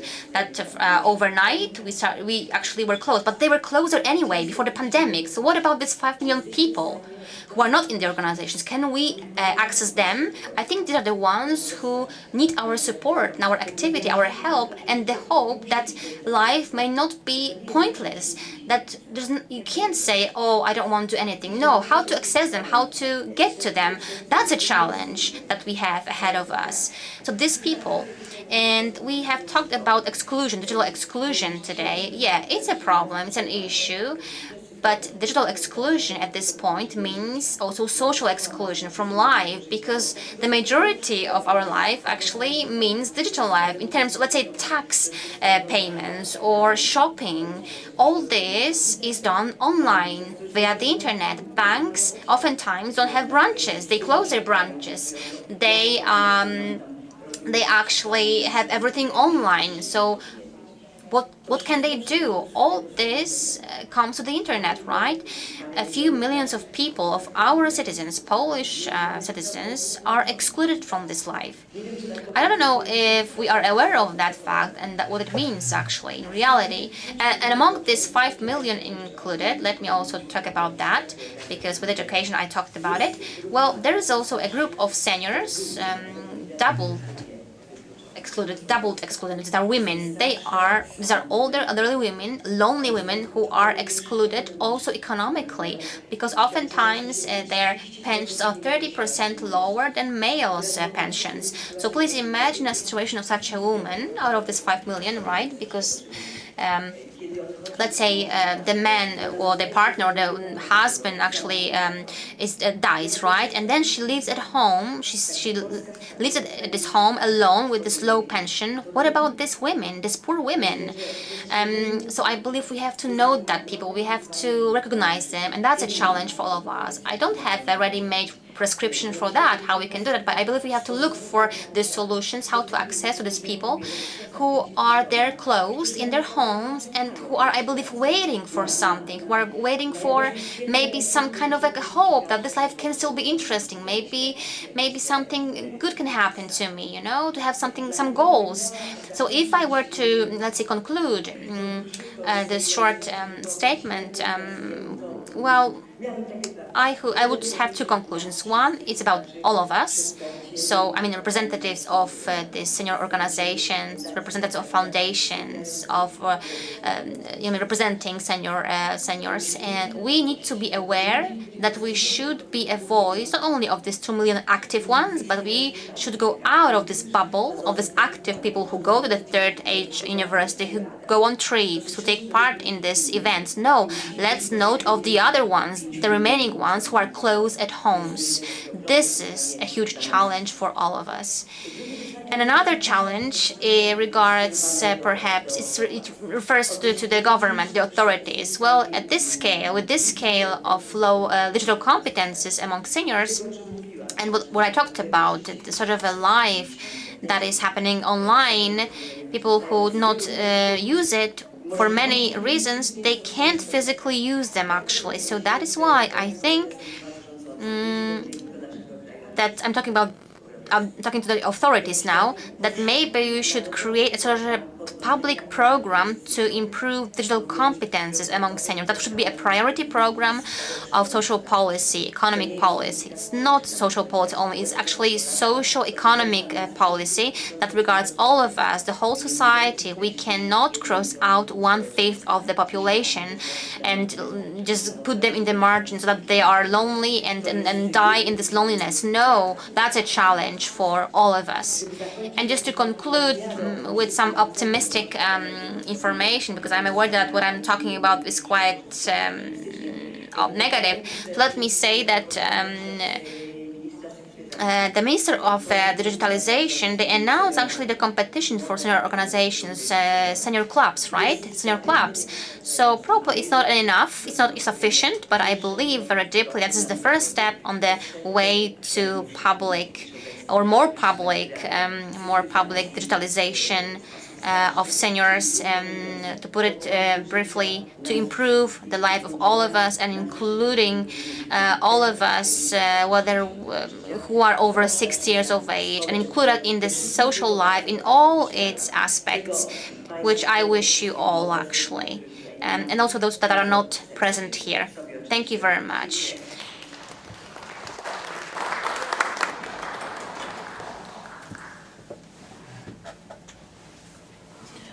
Good afternoon, everyone. First of all, I represent the Commission of Seniors, Commission for Seniors at the Plenipotentiary of Human Rights. So it's not by accident the Ombudsman for Citizen Rights took patronship over this conference because a commission was created for seniors, that these topics are an enormous area of impact of the Ombudsman, and this proves that the topic is important and appreciated. The commission generally was created in 2011. We have the third Ombudsman who accepted the existence of such a commission, so it's a very significant rank. And the Commission, what is very important in the background of operations for seniors, have got several advantages. First of all, that the Commission includes practitioners and theoreticians, that science, theory, meets practice. Second advantage is that this is an intergenerational commission. We've got very young, and always young participants that are young, very young, and always young. So it's also a perspective which is more holistic, which allows us to each of the problems which emerges to look at them from different points of view, and I believe that it's some advantage. And the third element, which is very significant, which here actually is constantly present, is that we have to operate without closing ourselves in a certain circle, that in connection with that also the Commission collaborates with numerous entities to each of the topics which emerge. We try to select also appropriate specialists from outside, and this is the third advantage. What the Commission does, why does it function at all? Well, for the Ombudsman for Citizen Rights, it is a source of knowledge on problems of elderly people. We, as the Commission, are preparing expertise, opinions. Just by the way, here we have publications which are the effect of the work of the Commission. All the publications are on the website of the Ombudsman for Citizen Rights. They are free. There's a free possibility for downloading them, so all these publications are available.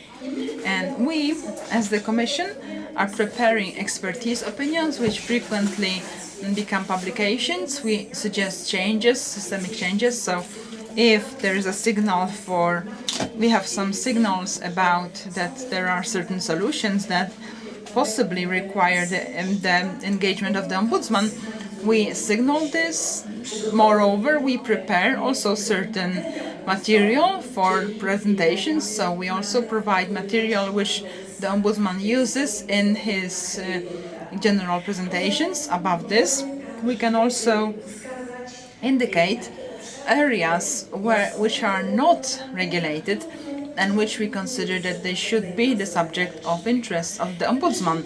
Above this also, I think that a very important thing, what I'm constantly saying, we do not close ourselves just in our circle, and these publications which are shown prove that we are also popularizers of knowledge and problems which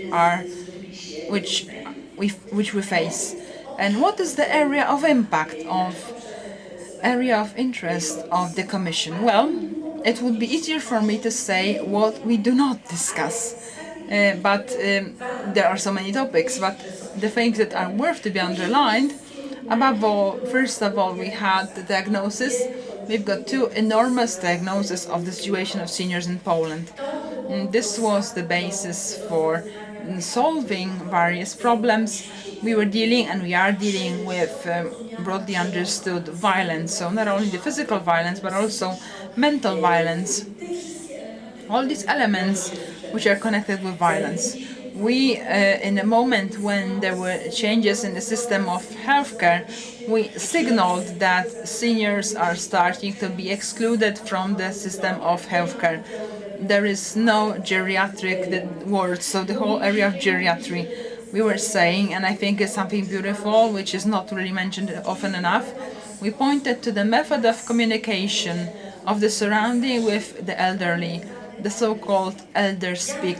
How to speak to people who are elderly in order not to insult them, in order for your words, my dignity, to be something significant. Moreover, we have announced a contest for words which in the best, in the highest degree will represent this negative way of discussion. And the effect of this contest, I believe you're going to like them, are two words, namely in reference to individual persons. It's nothing but like elderlying, stop elderlying, stop elderlying. That's something very negative. That's a negative word. I'm so sorry for the interpreters, but it's difficult. And that's a very negative word. We should not use it. And institutional relations, we speak about gerontospeak. Gerontospeak. That's very, very negative. Then voluntarism, education, accessibility plus, mainly also a book published about accessibility in space. And of course the topic which recently dominated were problems associated with COVID. So we did studies. The Ombudsman for Citizen Rights and the school where I work, we conducted studies, and nearly 1,200 responses we got.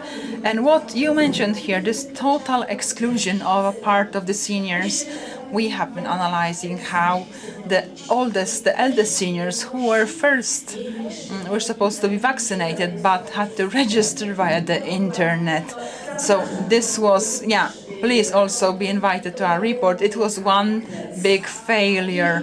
And at the moment, such a dominating element, I believe you can agree with me, is the problem of care provided to the elderly and Alzheimer's, dementia diseases. We've got here many conferences, but since my time is running out, I will just signal to you. I have been actually called to present my conclusions. What conclusion can the Commission draw? I want to encourage you to collaboration. Please signal to us if you see that there are any areas which require intervention. And we will only be grateful to you for broadening our view, because actually, honestly speaking, about the elderly, people with older problems, let's not divide whether it's education or health. Let's have a holistic look on older person as a whole and try to resolve his or her problems. Thank you very much.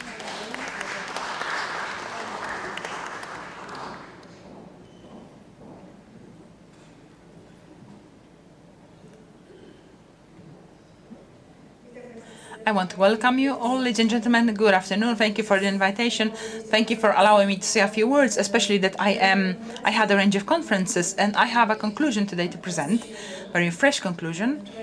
Yesterday I attended a conference in the Researchers Festival named In Summit, from Innovation, Inclusion, Insights. So In Summit, Innovation, Inclusion, Insights. And there I was speaking about inclusiveness towards 50+ employees, and my conclusion was actually different, and I will present it to you in a moment. Today we were speaking about several crises, about a crisis connected with peace in the world, about the energetic crisis or economic crisis, about the war in Ukraine. And I want to say a few words about the war between generations and about the demographic crisis. When I hear that we have a flood of silver tsunami, I get goosebumps. It's horrible because tsunamis are unexpected and sudden situations, and this demographic situation is a situation which we were able to foresee very well, and we have foreseen actually. Secondly, we have worked really strong in highly developed countries to live longer and longer and to plan families. So therefore, the confrontation of two megatrends in the form of low number of children and a long life results in today's fantastic result, which we were really expecting. Why then the facts speak this way? The commercial group to which companies address their advertisements, actions, and adapt to the user, the so-called final user, any functions, finishes in the year 49 year of life. Why in Poland 14 million of people, their needs are not recognized, not to mention people who are 60+, who, as was mentioned, as a monolith, 60 plus are considered as a senior, so we don't know anything about them because seniors live where? In another different planet. They are aliens. Why? That's the opinion. So now, labor market, the labor market only includes 8% of people after age after 60. So this means that being 65 years old when men retire, many active persons are still men. And when we work with various companies, we do research, and also we have the method of secret mysterious client. We hear a question from my advisor to a client, 74 years old. Have you finished 26 years? Are you 26 years old or more?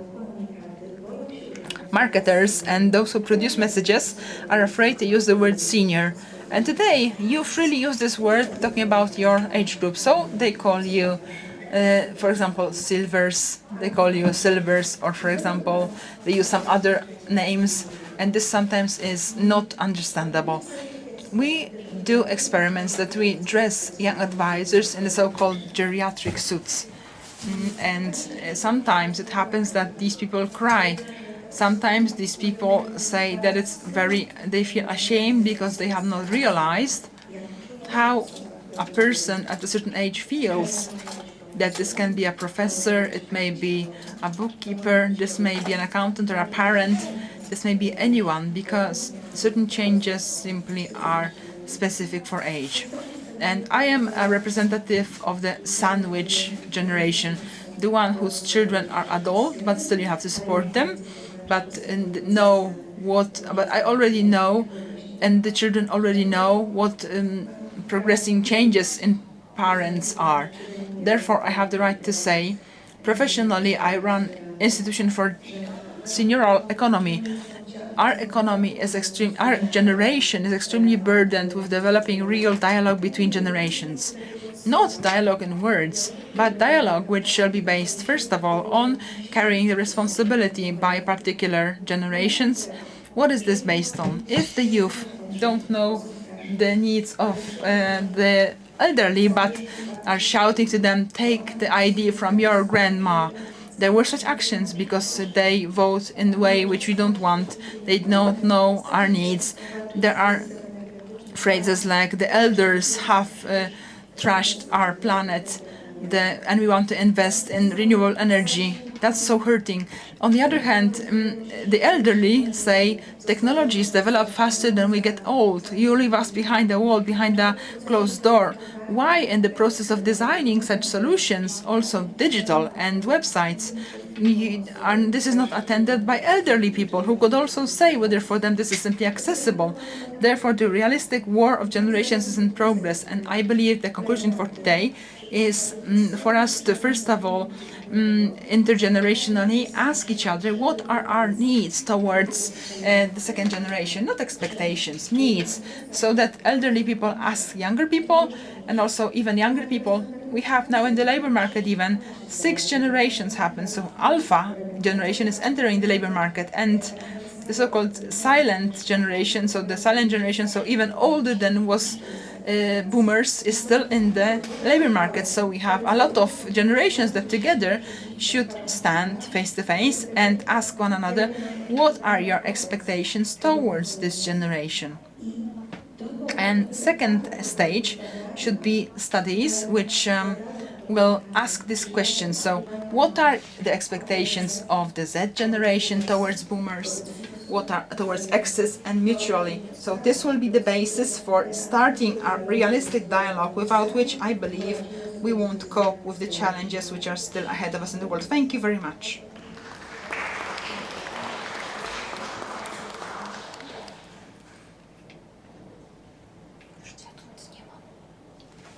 Małgorzata Stanowska, Towarzystwo Inicjatyw Twórczych E. Ja już byłam przy... Thank you very much. I was introduced by you, Eva. I want to thank you. So it's something incredible.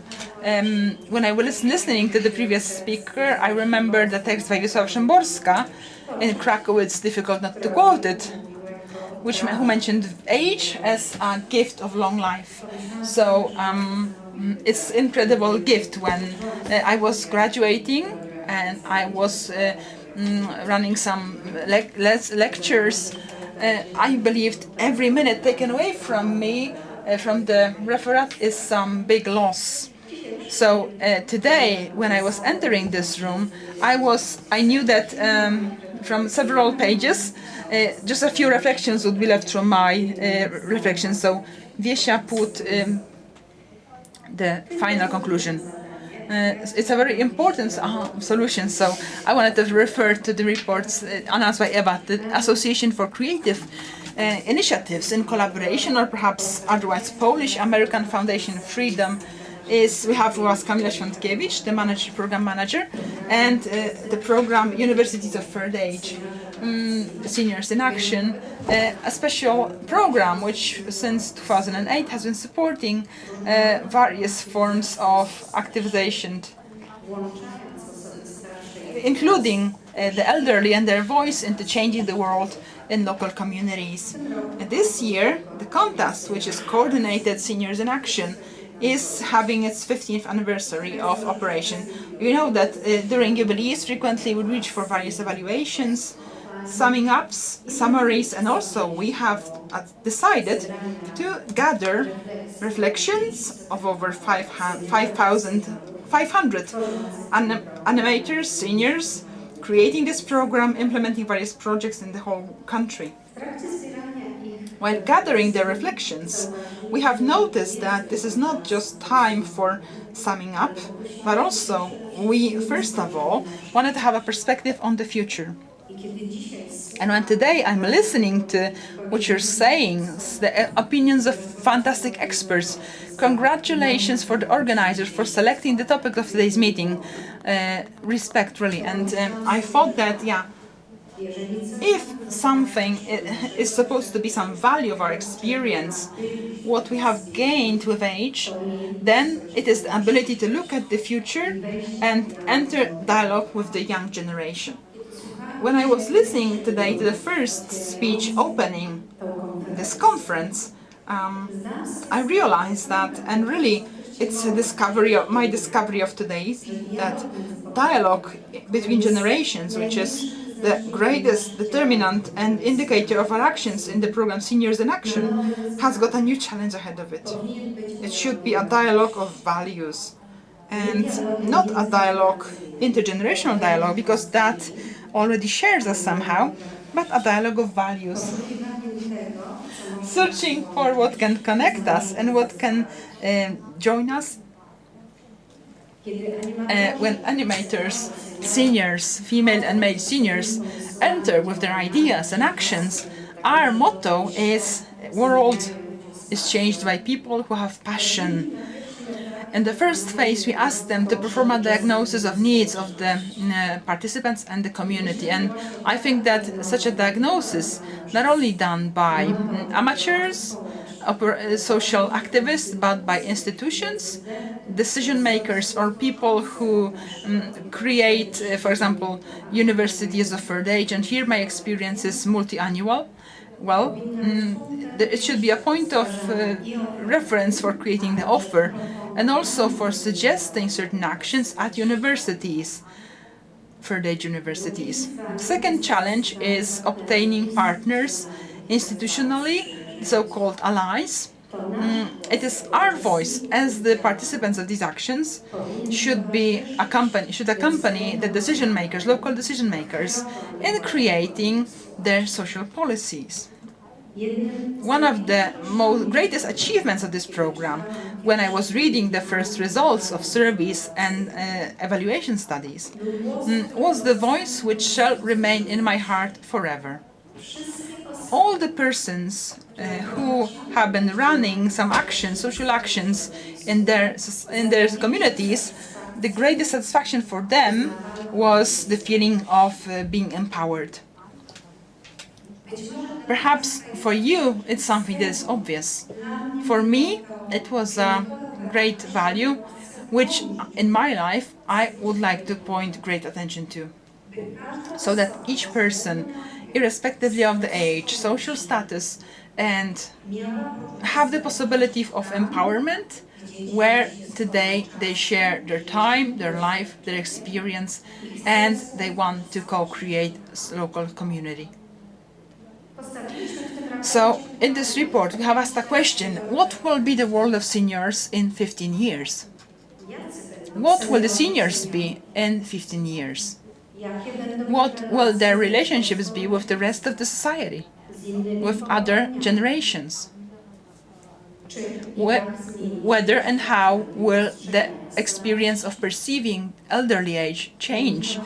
You mentioned here, because Marzena, you mentioned the word senior, in order not to be afraid of the word old, elderly age, senior. In this report, we make discussions whether this year is still appropriate, this word is still appropriate.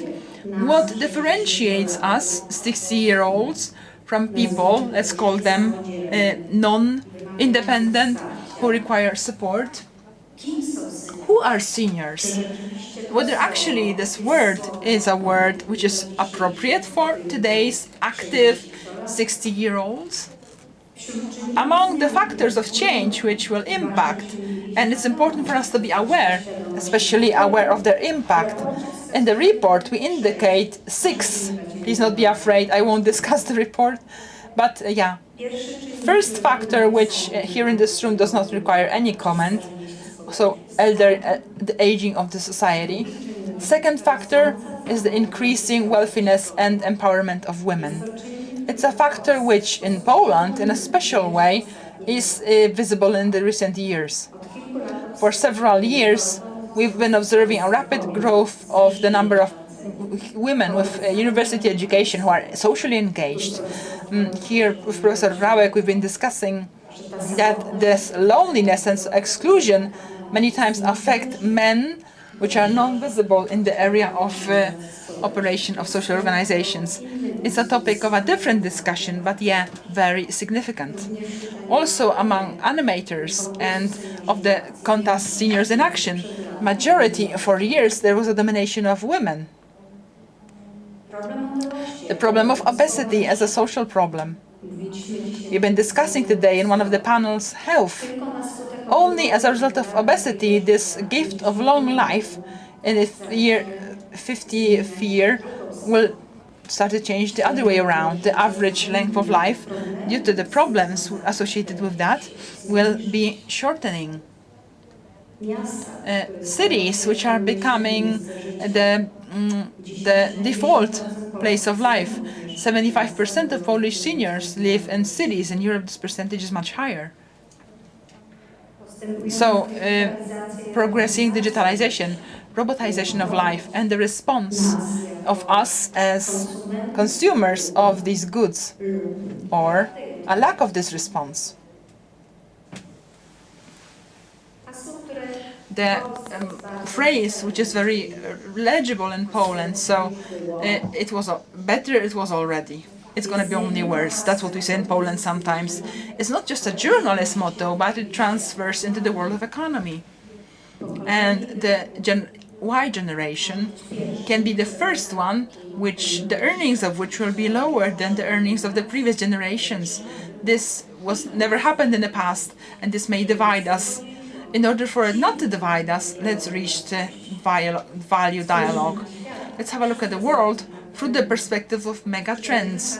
We'll be looking at elderly age through the motto, you only live once, or superhuman. Or perhaps we shall enter the trend of the world is a place for us together. Let's live in accordance with nature. The world is a common place. That's the mottos we should enter into. Thank you. Good afternoon. I represent the Polish Association, Nordic Walking Association, and I have come here from Złotoryja, from the Lower Silesia, from a place where in the past gold was excavated in Poland. I'm so pleased that today I was able to listen to the creator of Nordic Walking from Finland, Ms. Lena. I feel so proud and honored, and I'm so grateful for you, to Ms. Organizer, for the invitation.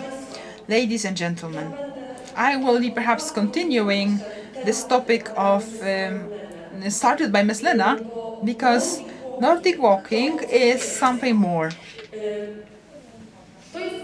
it's perhaps like this. Our motto of one of our seniors, and also I will tell you in a moment, because we are very proud with this word senior.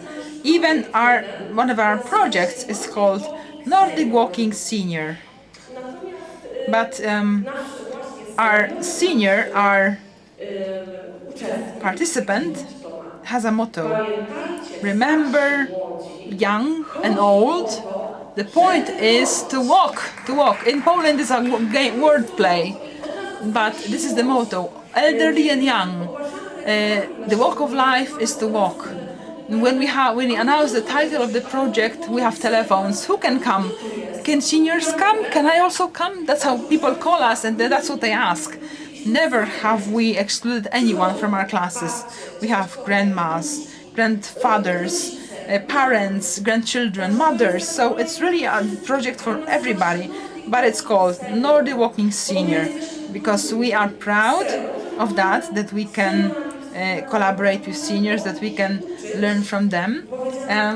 Nordic walking is something more. It's not just a walk, it's not just a march, it's a whole technology. And the next motto, there was one, remember, elderly and young, the point is to walk. The second motto of our second participant is Nordic walking is walking, but not each kind of walking is Nordic walking. So here there is a lamp shining in our minds. So this may mean the technology, right? Elements of technical elements, so as to walk properly, so as to maintain the health aspects, so that this Nordic walking also brings us the expected effects. The taking of the burden of our joints, the hips, the knees, our spine, engaging up to 90% of the muscles. When you walk with the poles, you engage all your body. It has to be technique, and in order to have it, you have to have an instructor. You have to have somebody who will take care of the systematicism, who will mobilize and motivate the people to go out of home, go out, let's meet here and there. And I was listening here, I have to admit, when I was sitting here during the first presentation, I really had my mind, I got sad, because it was not optimistic what you noticed. But perhaps in the end, I'm the last speaker, so allow me to say that you're one but last. There will be some speakers, but I would like to finish optimistically, because really we have very positive experiences with mobilization of seniors, with them going out to classes, because we have instructors, we have people who will take care, who will supervise this. It will be safe, it will be all together, it will be better together. I want to draw your attention that such a leader, such an instructor is very, very important. And in the context of our project now, Nordic Walking Senior, who is co-financed by the Ministry of Sport and Tourism, for 12 years now, 12 years, year to year. And in the very end, I want to shine a light, because last year we have opened first in Poland university, People's University for Physical Culture. I also want to draw your attention to the fact that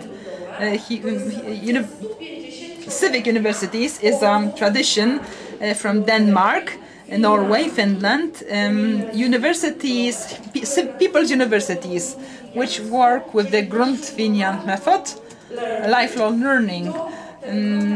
This contact, student-teacher, really at the same level, and there's a range of other assumptions. It is really worth to consider this and have a look at the people's universities also in Poland operating. Thank you so much.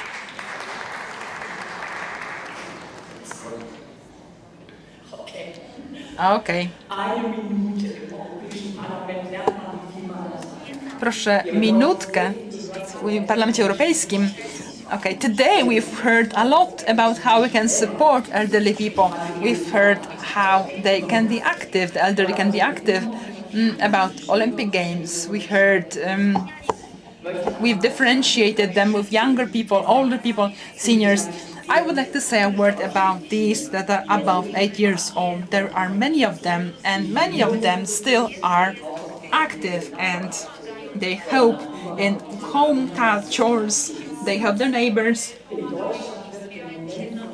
they help and support in the international arena also.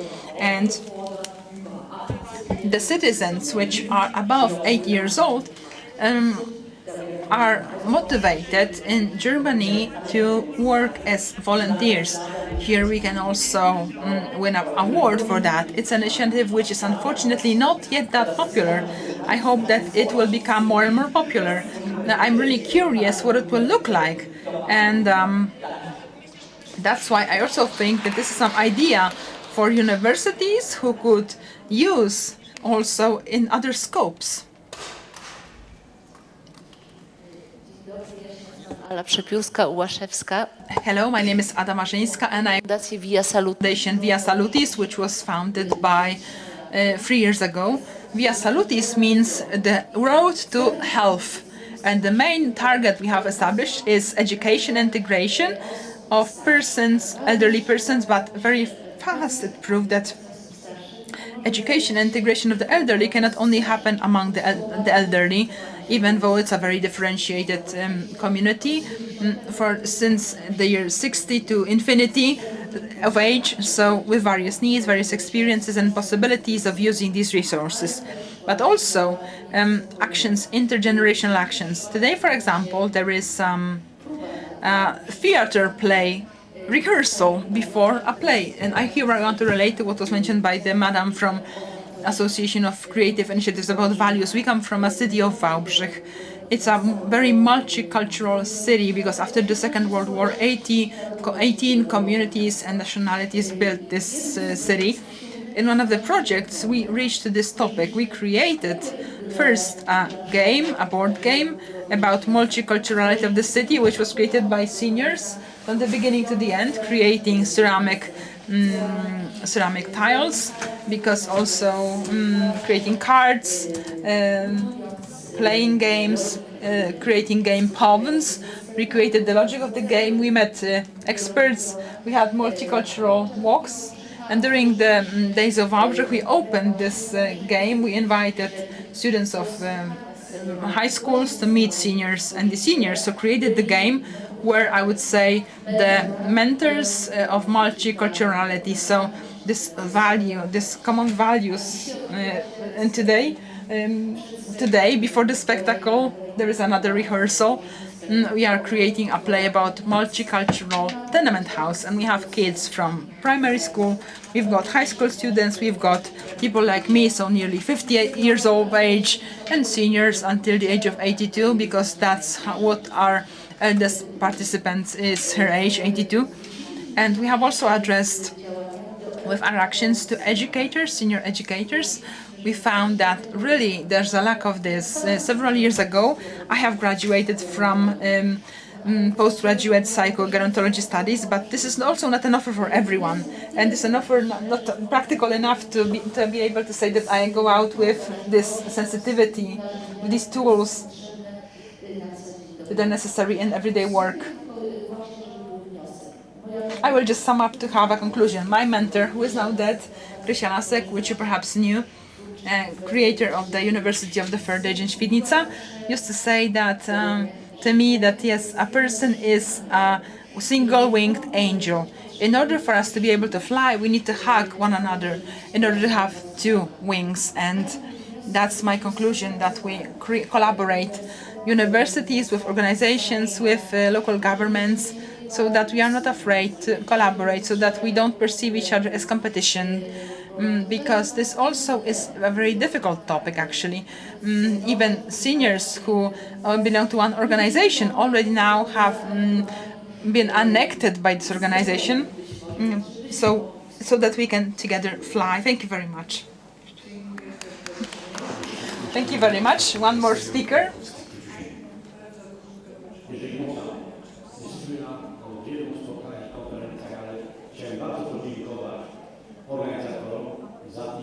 Now the seniors from Krakow.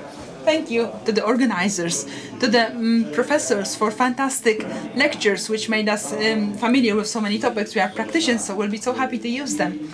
As constantly active, we want to thank you for showing us and the Olympic Games, which is an image to us, and also in Rabka, the Winter Olympic Games. Thank you so much. I have to say one more thing, because thanks to Madam Dr. Dorota Gierszewski, Professor Dorota Gierszewski, thanks to her, this mutual help is present between generations or between human. What has happened in the period of the pandemic, all its stages, it was an opening of this solidarity and sensitivity and hope, and generations of the elderly, but also multi-generationality. I have before my eyes Dr. Anna Okońska, who was the basis for transferring willing seniors to discussions with senior students, etc., etc. So support for the youth, which used to deliver dinners, meals, shopping. Also, I'm speaking about even matters of moving into a new sphere, cybernetics, older generation. Through simply, we were grounded, right? But in a traditional way, seniors and the youth have delivered therapeutic packs to those who could not move around. They sent, in order for them to practice their minds with some exercises for mind.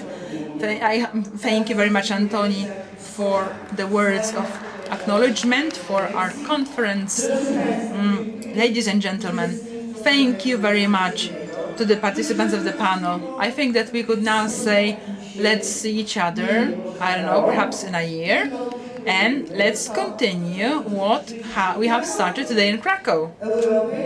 European Conference, Seniors of Contemporary Europe, has opened for us a very broad spectrum of looking at seniors, and also perhaps a different word, not senior, but a lot of topics. I hope you also perceive this way. A lot of topics. I personally am very grateful to all the panelists, to all the moderators, to all the participants of the discussions, and all of you that you have stayed here and maintained this long and very abundant in topics conference. Sorry for being 5 minutes late. That's how the conference was supposed to end, but now I want to kindly ask the Secretary General of the European Union of Seniors just to sum up very briefly, because we have to, in accordance with the plan, finish this meeting. Madams, thank you very much and see you. Thank you so much.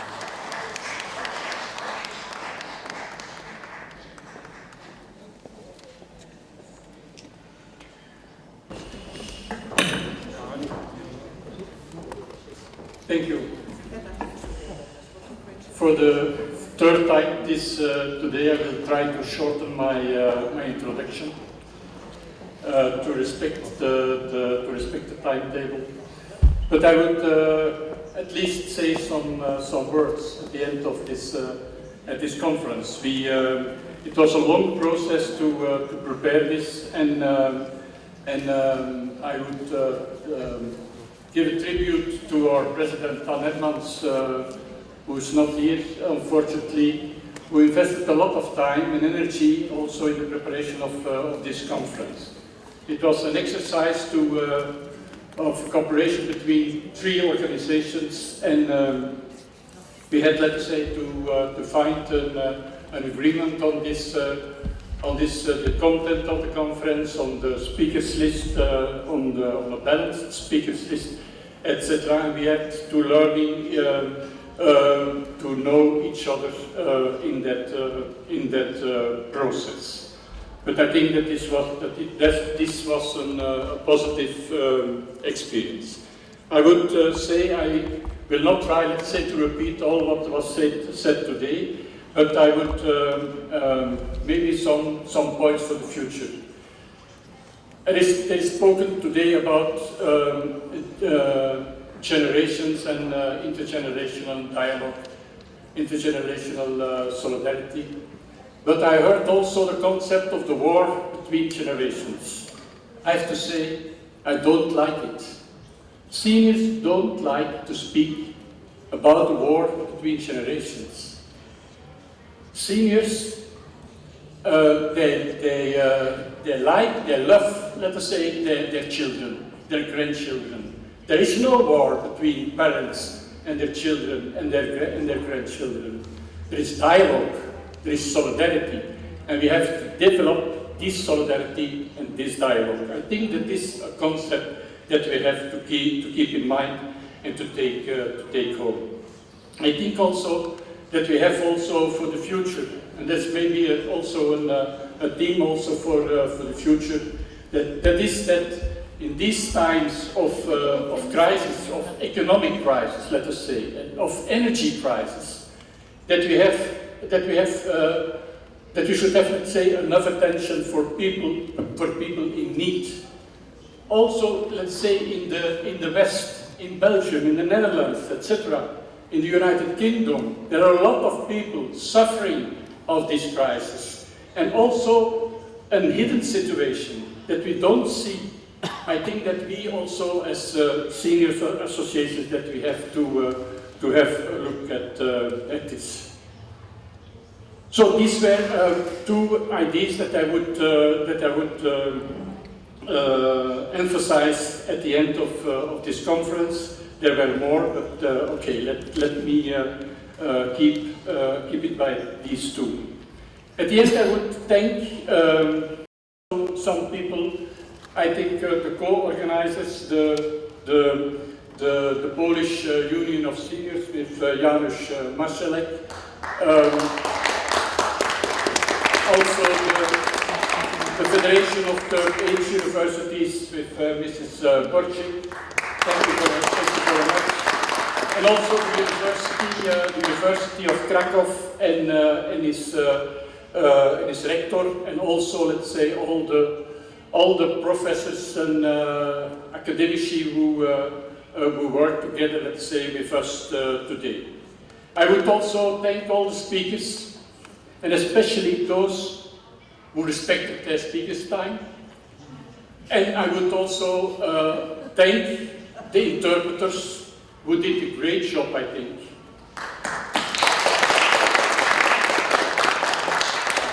That's also something important for Europe.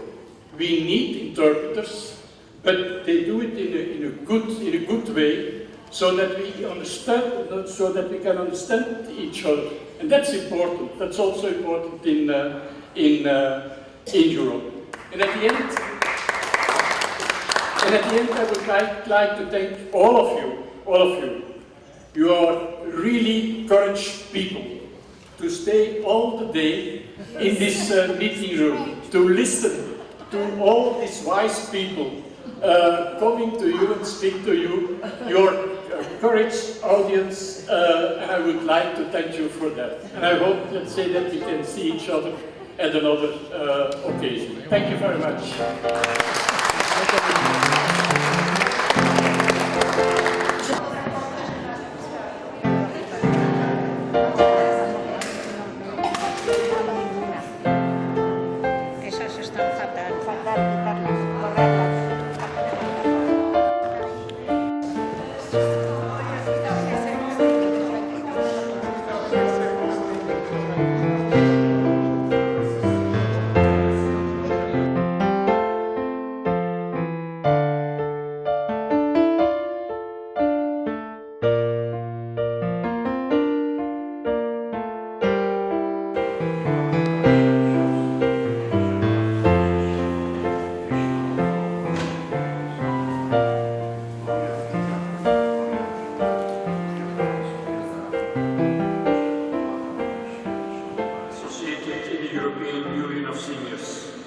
The National Federation of Third Age Universities, and for its institutions supporting matters concerning seniors. Opiekę Bożą dla seniorów, żeby się o uczciwe i sprawiedliwe współdziałanie międzypokoleniowym w Europie i świecie.